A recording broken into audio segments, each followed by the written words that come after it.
জামাত ইসলামের শীর্ষ নেতাদের মধ্যে এটিএম আজহারুল ইসলামের মৃত্যুদণ্ডের রায় ঘোষণা করেও কার্যকর করে যেতে পারেনি আওয়ামী লীগ সরকার। গত বছরের ৫ আগস্ট ছাত্র জনতার অভ্যুত্থানে শেখ হাসিনা সরকারের পতনের পর প্রশ্নের মুখে পড়েছে বিতর্কিত সেই ট্রাইব্যুনালের বিচার কাজ।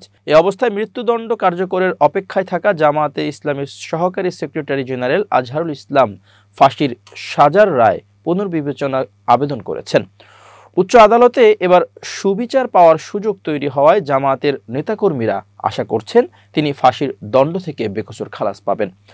আওয়ামী লীগ সরকারের পতনের পর থেকেই এটিএম আজহারের মুক্তির দাবি জানিয়ে আসছে জামাত ইসলামী।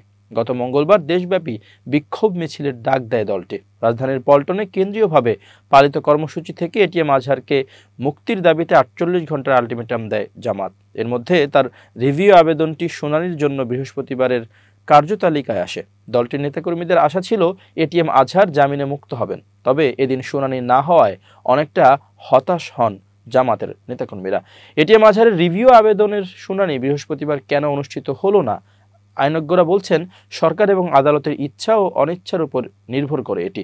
তারা বলছেন মামলার গুরুত্ব এবং সার্বিক বিষয় বিবেচনা করে রিভিউ আবেদনগুলো শুনানি হয়। সেই দিক বিবেচনায় আজহারুল ইসলামের ফাঁসির সাজার রায় পুনর্বিবেচনা আবেদনের বিষয়টি আদালতের তালিকায় আসা ছিল স্বাভাবিক, কিন্তু শুনানি হয়নি। তাহলে কি এটিএম আজহারের রিভিউ শুনানি আইনি মারপ্যাচে পড়েছে? এমন প্রশ্ন সামনে আসছে।